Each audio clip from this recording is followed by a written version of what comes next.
Okay, that part is none of your business. If you don't like it, you don't have to be around me or your mom. Trying to make things right with the friend to restore everything, and that involves truth. Otherwise, I will go back right where we were, which is not having a relationship with you guys until you are ready to get right. You threatened me and your mom, acting like we were begging you to come back to church. That is not the truth. The truth is we were letting you guys cook. From your responses to me, clearly you are not done. If you want to run off and do what you want to do, go for it. It's going to be hurtful and painful out there. It's literally none of my concern at this point, and everything I said to the friend was supposed to be between him and I, and it was solely focused on how he hurt me and your mother and how to get back to where he was with us. Nothing to do with you. You're an idiot, brother. I only read your first text, and I will read the rest when I have time. So that's just an additional text that he sent to her. And then she says, do not discuss my virginity. He didn't take my virginity.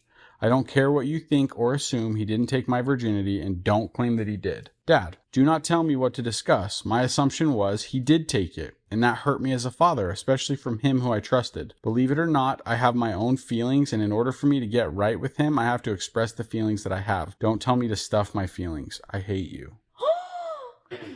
Dad said, I hate you to the daughter. No, I keep adding my own thoughts at the end. After he said, don't tell me to stuff my feelings, she says, you don't have any right to discuss my virginity, my body, anything. That is me.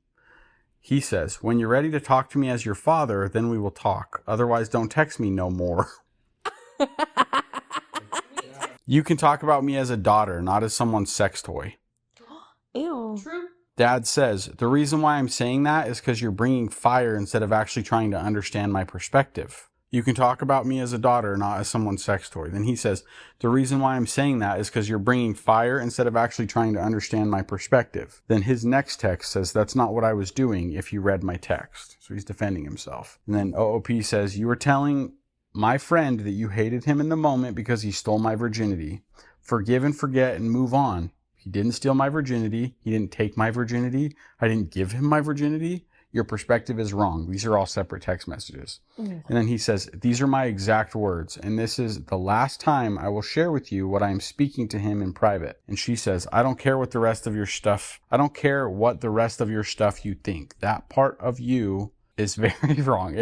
I am struggling to read the way she writes because she is struggling. Okay, so then the dad sends her screenshots Of what he said to Daniel, David. Yes. Oh. So dad says this to David. Proverbs 28:13. He who covers his sins will not prosper, but whoever confesses and forsakes them will have mercy. New text. I hated you after you turned your back on my peace that I offered you at Disneyland.